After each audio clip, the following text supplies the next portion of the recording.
Oi, gente, hoje eu vou falar sobre agora que eu acho que eu vou colocar na minha lista de matemáticos favoritos, que é o D'Alembert. Eu não sei como é que fala, tipo assim, no francês certo. Eu acho que deve ser, tipo, D'Alembert, mas eu vou falar D'Alembert porque é mais fácil. Enfim. Inclusive, antes, na verdade, de começar o vídeo, eu só gostaria de deixar, assim, né, uma menção honrosa, que até pode ter a ver com o vídeo, mas é tipo aquelas coisas que podem ser relacionadas, mas são meio inúteis. Porque hoje, dia 15 de fevereiro, é aniversário do Galileu. E como eu não vou fazer nenhum vídeo especial, então eu só vou deixar aqui mesmo. Deveria fazer, né, porque ele é o meu, sei lá, terceiro cientista favorito. Mas eu tô sem ideias pra, né, comemorações, então... E aí hoje eu vou falar sobre... Eu vou voltar, na verdade, com os fofocas da Prússia. Pois é, pra quem pensa que tinha acabado fofocas da Prússia, eu também tinha pensado... Porque eu não tava vendo mais novas novidades sobre a Prússia, fazia um tempo e tal. Mas aí eu li esse livro aqui, que chama D'Alembert, que é daquela coleção que eu já tinha mostrado em outros vídeos, que eu li a do Locke, e aí eu fui na biblioteca que tem aqui perto de casa, que inclusive tá bem melhor do que quando eu era pequena, que eu ia lá e eu não tinha nada, agora tem até aqui algumas coisas razoáveis. E aí eu peguei esse D'Alembert e peguei Robinson Crusoe. Aí Robinson Crusoe eu tô lendo agora, relendo, né, agora. E esse aí eu terminei ontem. E aí, então eu vou contar, né, das fofocas que eu for lembrando pra vocês. Já quero começar com um spoiler que eu sei que em outros vídeos que eu fiz aqui pro canal eu idolatrava muito o Euler. Sem saber o que eu estava fazendo, né, porque eu não tinha parado pra pesquisar a fundo sobre a vida do Euler e tal. Eu só achava ele muito incrível. E de fato, né, ele foi incrível em ciência de matemática. Mas eu descobri umas polêmicas dele com o D'Alembert que fizeram uns pontinhos do Euler cair comigo, embora eu ainda acho que ele seja entre os meus matemáticos favoritos. Eu ainda não parei pra fazer essa ponderação séria, com o tempo e tal, pra pensar, nossa, será que o Euler ainda tá ali nos meus top 3? Enfim, o D'Alembert com certeza tá, eu acho que deve estar no top 2, depois do Newton, óbvio. Então é isso. E aí, por que fofocas da Prússia? Porque, pra quem não sabe, eu já tinha comentado, acho que no primeiro vídeo que eu tinha feito de fofocas da Prússia, que o D'Alembert, ele trabalhou pro Frederico, ele fazia parte da Academia de Ciências de Berlim, acho que era esse o nome. Era amigo íntimo do Frederico, inclusive eu vou comentar isso aqui. Era amigo do Voltaire, então ele tava ali no meio intelectual da Prússia e tal, só coisa boa. Então... A apresentação geral de quem era o D'Alembert: ele foi um matemático, físico, filósofo, escritor, etc. francês. Aí, pra quem não sabe, ele era órfão, porque ele era um filho bastardo de uma nobre, eu não lembro... Enfim, se vocês estiverem ouvindo qualquer barulho de fundo, é a minha mãe mexendo no liquidificador. Mas eu não lembro exatamente qual o título de nobreza que a mãe e o pai dele tinham, só sei que ele era um filho bastardo, né? E aí, ele foi abandonado na porta de uma igreja que chamava... Acho que era Igreja Jean Leron. Deixa eu ver. Aqui, ó. Nascido no dia 16 de novembro de 1717, fruto dos amores ilegítimos da Marquesa de Tencin e do cavaleiro de Touche, apelidado Canhão Militar da pequena nobreza, ele era cavaleiro. Ele foi encontrado exposto nos degraus da igreja Saint-Jean-le-Rond, em Paris, quase morto em sua cestinha de pinho, ai, coitado, devido ao frio do inverno. Sua mãe, irmã do cardeal de Tencin, ex-religiosa que voltaram ao estado laico, manteve o salão até 1748, levando uma vida libertina. Ela teria tido outros bastardos que também foram abandonados e escrevendo romances de sucesso. Seu pai conseguiu descobrir o paradeiro do recém-nascido, que fora recolhido pelo comissário de polícia do bairro e levado ao orfanato. Segundo a senhora Suard, que frequentava o salão de Julie de Lespinasse e que teria ouvido tal informação da própria boca de D'Alembert, o pai percorreu a cidade com um pequenino, incrivelmente magro e franzino, embrulhado em cobertores em busca de uma ama de leite que aceitasse cuidar dele. Foi assim que o futuro geômetra, como escreveu Diderot, foi entregue ao seio da boa vidraceira senhora Rousseau, que não tem nada a ver com Jean-Jacques Rousseau, esposa de um artesão de subúrbio que sempre considerou como sua verdadeira mãe. Ele permaneceu a maior parte da vida naquele humilde lar até a idade de 48 anos. O cavaleiro de Touche deixou a seu filho uma pensão de 1.200 libras anuais, prorrogada por testamento após a morte, enfim. Então é basicamente isso, né? Começa assim uma vida muito trágica. Inclusive, o D'Alembert, ele gostava de uma menina que... eu vou ver o nome, calma aí. Então, ele gostava de uma menina que chamava Julie, ou Julie, sei lá, de Lespinasse. Que, inclusive, né, tinha a ver aí com as famílias que tinham pego ele pra cuidar e tal. E aí essa menina, ela também era bastarda. Só que aí teve uma coisa que eu fiquei muito dó do D'Alembert, porque assim... ele e essa menina foram muito próximos e tal, e ela também estava ali inserida no meio intelectual da época, então ela também tinha salões que recebiam os intelectuais e tal. Entre eles o D'Alembert, e os dois eram muito próximos, e o D'Alembert gostava muito dela, tipo, tanto, né, como amiga quanto amorosamente. Só que o D'Alembert em si era uma pessoa, tipo, muito reclusa, então eu acho que não deve ter acontecido nada entre os dois. E aí, quando ela morreu, porque ela morreu antes dele, o D'Alembert descobriu que ela mandava carta para uns outros caras e que ela gostava muito de um outro cara lá. E aí o D'Alembert ficou muito triste, tipo, eu não tenho certeza se ele entrou em depressão. Se não foi depressão, ele ficou, tipo, extremamente magoado por causa disso. E coitado do D'Alembert. Enfim, aí isso me leva ao próximo passo, que é falar sobre o Fritz. Eu não sei se vocês lembram que naquele primeiro vídeo de fofocas da Prússia que eu tinha falado, eu tinha colocado esse desenho pra vocês que eu deixar aí na tela, que é basicamente o Fritz dando uma flor pro D'Alembert. E aí, pelo que eu tinha lido dessa história, que eu não fui buscar, né, por fontes verídicas e tal, mas eu acredito nessa história, era que os dois estavam saindo, assim, depois de... Inclusive, se eu não me engano, era uma carta que o D'Alembert tinha escrito pra essa Julie, sei lá, que eu falei. E aí ele tava saindo, assim, de um concerto, que provavelmente era um concerto de flauta que o Fritz tinha dado e tal. E aí eles foram dar, assim, uma voltinha no jardim e tal. Aí o Fritz tirou, assim, uma flor, deu pro D'Alembert. Deu pro D'Alembert e falou, eu tô te dando uma flor, mas gostaria de te dar algo melhor. Ai, gente... Ai, como eu queria tipo assim, ser um fantasminha, assim, pra ver tudo aquilo acontecendo, sabe? Porque é muito gay, muito gay. Só que assim, eu ainda não consegui descobrir se o D'Alembert era no mínimo bi. Se ele fosse, eu ficaria tão feliz, porque aí poderia ter tido algo entre ele e o Fritz. Porque além disso, eu acho que eu não lembro em qual que eu comentei, ou se eu já comentei isso com vocês, mas assim... Tinha, em Sanssouci, tinha o escritório do Fritz, que só entrava 2 pessoas. Era o último cômodo de todos lá em Sanssouci.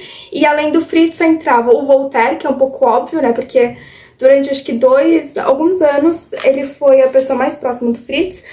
E entrava o D'Alembert. Ou seja, só o Voltaire e o D'Alembert que entravam naquele lugar, sozinhos com o Fritz. Então... nunca se sabe, né? Com o Voltaire já tem um monte de fanfic, de teoria entre o Fritz e o Voltaire, e eu amo. Mas com o D'Alembert eu ainda não vi. Eu acho que, né, se você quiser ir criar uma fanfic, é que ultimamente eu tô sem criatividade pra fanfic. Nem a minha do Newton eu tô conseguindo terminar, então... mas assim, quem tiver disposição e quiser fazer uma fanfic do D'Alembert e do Fritz, pode me mandar, porque eu com certeza vou ler. Mas assim, né, mesmo que a gente não tenha evidências teóricas, pelo menos eu ainda não tenho, mas qualquer dia eu vou pesquisar, não podemos deixar de sonhar, né, que eu acho que, assim, é um chip maravilhoso. Bem, eu vou ver se eu acho alguma coisa, assim, de mais interessante. Eu sei que, assim, o Voltaire, ele era um iluminista, mas ele era um iluminista que passava bastante pano, assim, pros monarcas, né, porque normalmente os iluministas, eles tinham, assim, um pé atrás e tal... Não era muito chegado a isso, até mesmo os mais antigos, tipo Locke e tal. Os franceses do século XVIII, então, nem se fala, né? E, inclusive, no fim desse livro, o cara que escreveu, que chama Michel Paty, inclusive eu tinha lido um texto dele sobre determinismo para fazer minha monografia. E aí ele tinha até deixado um questionamento no final, que era... Porque o D'Alembert e o Voltaire eram muito amigos, eu tinha esquecido de falar isso. Inclusive, assim, comentário rápido.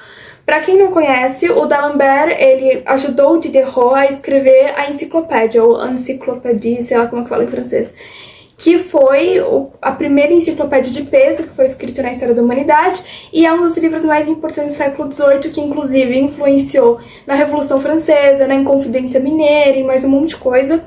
Ou seja, sim, pra nós brasileiros, né? O D'Alembert influenciou na Inconfidência Mineira. Mas enfim.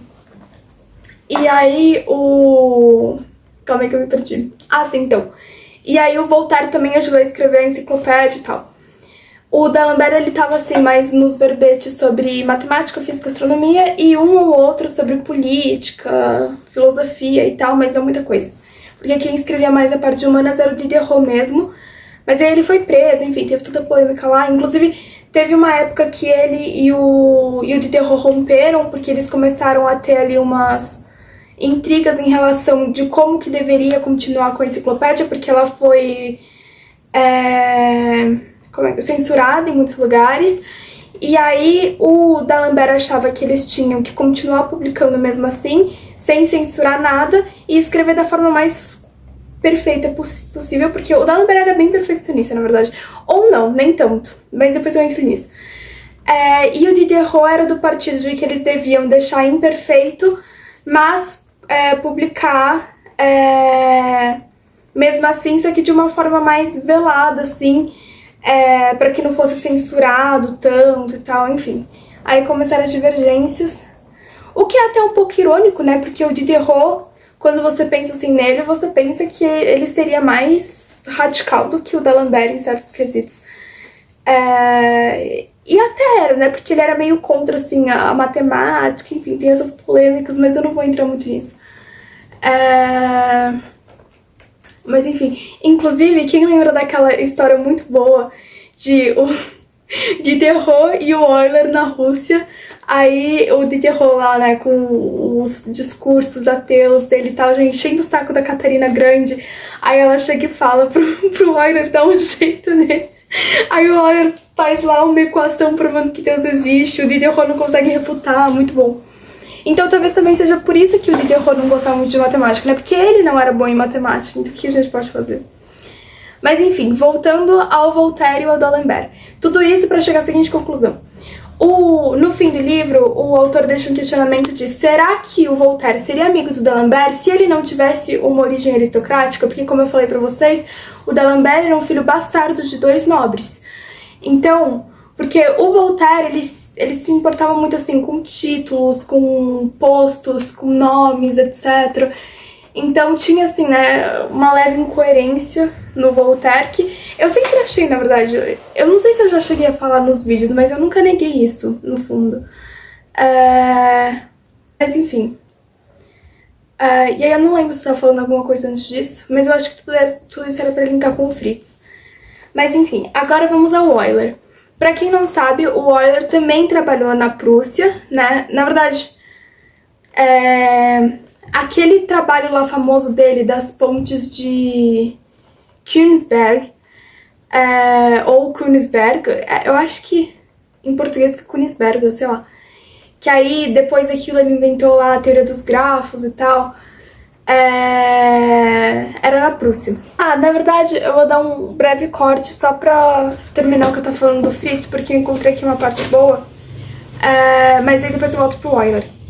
É o seguinte: durante o período do terror na Revolução Francesa, né, que foi ali a ditadura do Robespierre, ele mesmo, o próprio Robespierre falou, criticaria nos seguintes termos os filósofos cujas ideias tinham preparado a Revolução Francesa. D'Alembert e seus amigos ridicularizaram os sacerdotes, mas nem por isso deixaram de adular às vezes os poderosos e os reis. No que diz respeito a D'Alembert, só uma fraqueza poderia justificar essa censura: sua relação com Frederico da Prússia, único soberano a quem dedicou louvores em termos quase obsequiosos, a começar pela dedicatória que ele fez para sua obra sobre os ventos, premiada pela Academia de Berlim. D'Alembert passou alguns dias em Wesel, no outro lado do Reno, em 1755, a convite do soberano, e permaneceu por 3 meses em sua corte, em Berlim, em 1773, estadia da qual possuímos um relato encontrado nas cartas que ele enviou na época a Julie de Lespinasse. A amizade do rei da Prússia, útil para a causa filosófica, era para ele lisonjeadora. A amizade de Frederico II não me afastava senão pelo interesse que nela manifestais. O tipo de brilho que ela espargia sobre mim era-me caro devido ao sentimento que vos fazia compartilhá-la. Assim escreveu D'Alembert após a morte de seu companheiro, dirigindo-se à sua memória com todos os acentos da sinceridade. O soberano, que lhe tinha concedido uma permissão, propôs-lhe então mais uma vez em vão a presidência de sua academia. Enfim, é isso. Mas ele também tinha recebido o convite da Catarina Grande da Rússia para ser tipo professor de acho que era do herdeiro dela, algo do tipo, mas ele tinha recusado e tal. Mas assim, gente, essas frases sobre o Fritz, essa relação dele, eu acho um pouco suspeita, assim. Mas enfim. E... bem, voltando ao Euler. Aí, inclusive, né, falando desse negócio da Academia de Berlim, eu só tenho que procurar exatamente onde é que falava sobre... porque eu lembro que tinha, assim, uma parte que falava que o Euler tentou se tornar, acho que, presidente da Academia de Berlim, só que eu lembro que teve um impasse com o D'Alembert. Achei, também envolve o Fritz. Última coisa que eu preciso falar sobre o Fritz é que, como eu já falei em outros vídeos pra vocês, o Fritz tinha muito bom gosto, e eu também já falei que eu acho o D'Alembert muito bonito, então, né, só pra enfatizar. Inclusive, depois eu vou falar sobre o retrato do D'Alembert, que é aquele que ele tá assim de lado, sorrindo e tal, que ele tá lindo. Mas enfim, o que acontece é, depois que o Maupertuis saiu da Prússia, o Euler tentou conseguir ser presidente da Academia de Berlim, né? Mas o Frederico, ele não deu a presidência da Academia de Berlim pro Euler, e aí ele explicava isso nas cartas dele pro D'Alembert. Porque o que o Frederico queria, na verdade, era que o D'Alembert tomasse a presidência da academia, só que o D'Alembert não queria. E aí que eu lembrei que quem chamava o Euler de geômetra caolho era o Fritz. Enfim, aí aqui tem... aí com isso, Maupertuis conservou o título de presidente até sua morte em 1759, sendo Euler presidente apenas interinamente. Mas enfim, agora a polêmica entre o Euler e o D'Alembert. Teve muita coisa entre os dois, não só entre os dois, teve entre outros, mas acho que assim, dos que, né, foi mais relevante pra mim foi justamente com o Euler, porque o Euler e o D'Alembert e uns outros, mas eu vou focar nos dois, eles trabalharam em coisas muito parecidas. Então, eles trabalharam no desenvolvimento do cálculo, então, por exemplo, as derivadas parciais, quem desenvolveu foi o D'Alembert. A definição de limite, assim, mais formal, né? Quem desenvolveu foi o D'Alembert, mas o Euler, como todo mundo sabe, também fez grandes avanços no cálculo depois da criação ali pelo Newton, pelo Leibniz. Até porque o Euler era discípulo de um dos Bernoulli, eu não lembro qual, e os Bernoulli tinham relação com Leibniz, então... E os dois também estudaram mecânica dos fluidos, então a pesquisa e astronomia, né, mecânica celeste e tal, então, e deram continuidade à mecânica newtoniana e tudo mais, então a pesquisa dos dois sempre esteve muito próximas, e isso gerava grandes atritos entre os dois, porque como o Lagrange, nossa, tô louco, mas o Lagrange tem a ver também, mas em mim depois.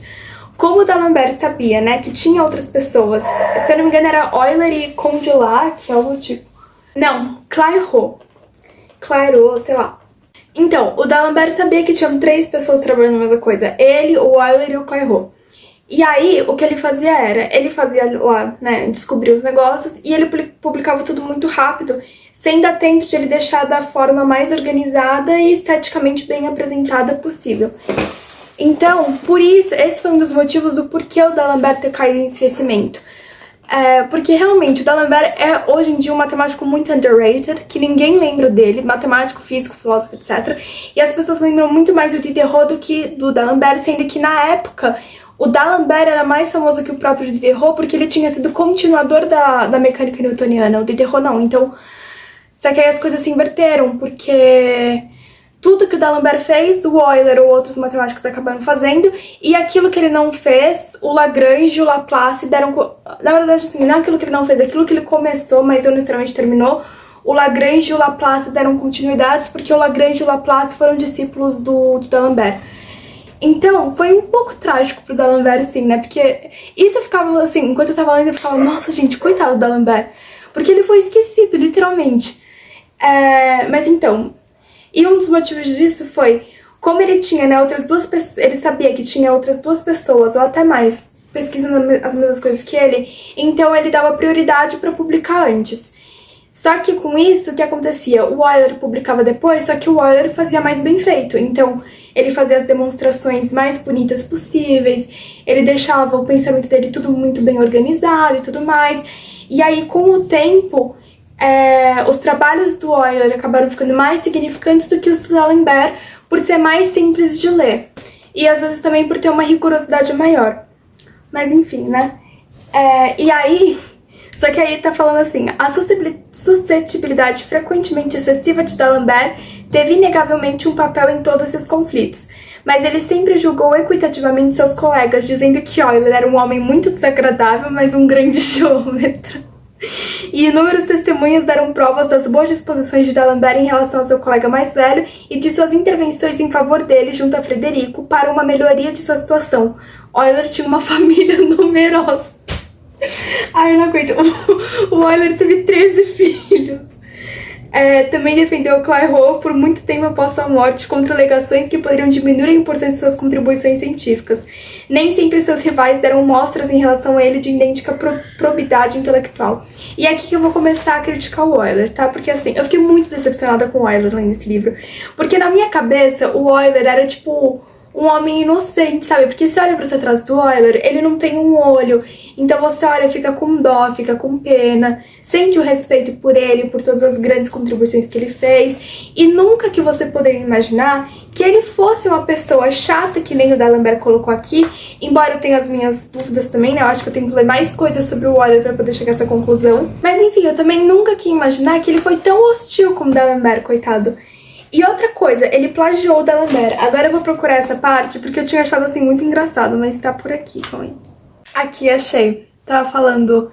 Pioneiro em muitos aspectos, D'Alembert preocupava-se em estabelecer os méritos de seus trabalhos, tanto mais porque a apresentação perfeita dos trabalhos de Euler eclipsava, de certa forma, os tateantes esforços anteriores.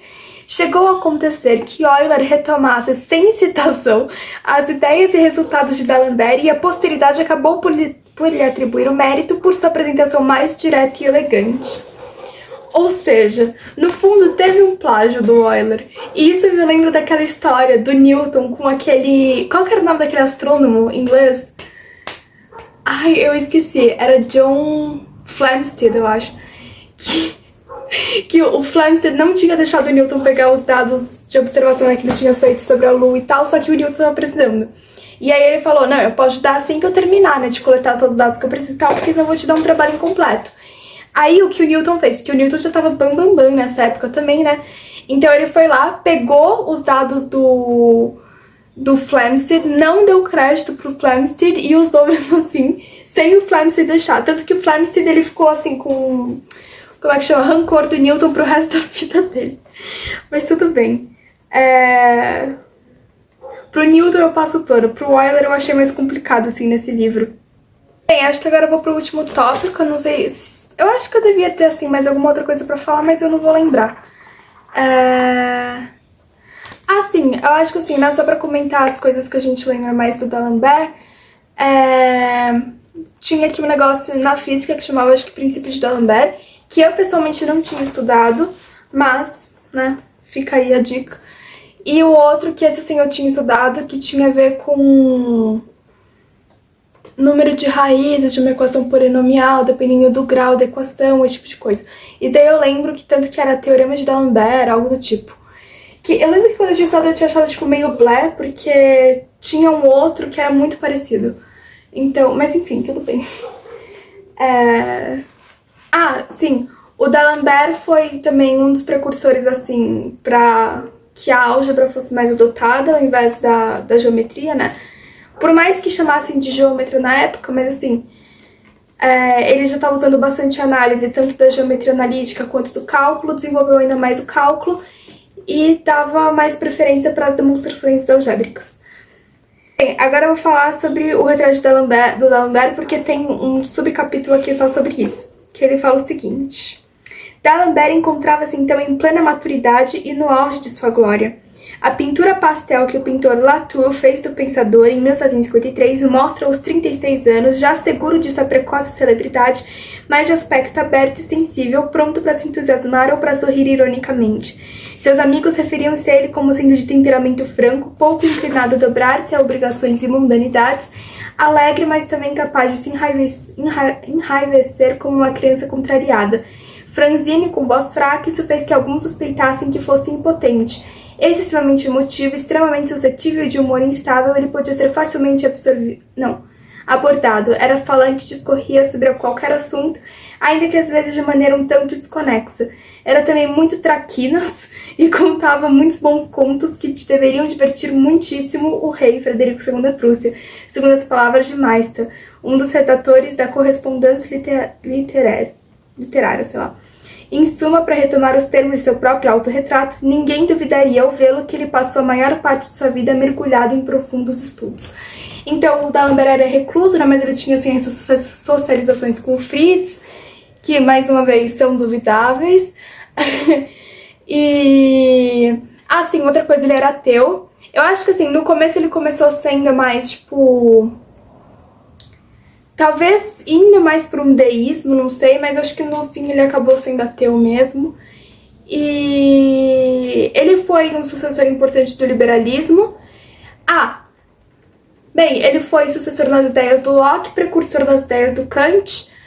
Era crítico ao Leibniz, porque ele não era racionalista, ele era bem empirista, na verdade. Mas eu acho que ele tinha até umas ideias assim, um pouco em comum com o Rousseau no sentido de igualdade social e esse tipo de coisa. Mas com o Rousseau ele não se dava muito bem, porque ele tinha publicado um verbete na enciclopédia sobre Genebra, e o Rousseau é de Genebra, e aí o Rousseau tinha se sentido um pouco ofendido, não sei o que, então, né, teve uns conflitinhos aí. Mas enfim, acho que era isso que eu tinha pra falar do D'Alembert. Enfim, então agora sim, o D'Alembert é um dos meus filósofos também, mas assim, especialmente um dos meus matemáticos favoritos. Eu acho que assim, no momento eu colocaria ele no top 2, assim, depois do Newton, mas eu tenho que começar a pensar pra onde que eu vou pôr o Euler, porque eu ainda gosto bastante do Euler, mesmo depois de todas essas tretas com o D'Alembert, e eu preciso ler alguma coisa exclusivamente sobre o Euler pra passarem um pano pra ele e eu começar a ponderar, né, Euler, o D'Alembert e tal, mas enfim,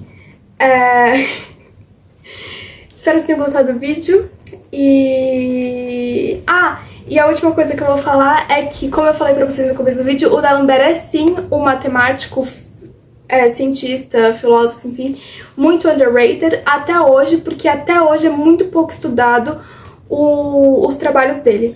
Tanto que esse livro foi escrito em 2005, que foi quando eu nasci, e ele tava falando que não tem nenhuma obra que junte todos os trabalhos publicados pelo D'Alembert, e tem pouquíssimas pessoas que estudam a obra dele em si e tal, e que devia ser mais estudado, e eu concordo. Então eu vou ver se eu consigo encontrar aí, além da enciclopédia, né, alguma coisa pra ler dele, não sei. Eu, na verdade, tenho um livro do Diderot que chama O Sonho de D'Alembert, algo do tipo. Enfim. Então é isso, espero que tenham gostado e até a próxima.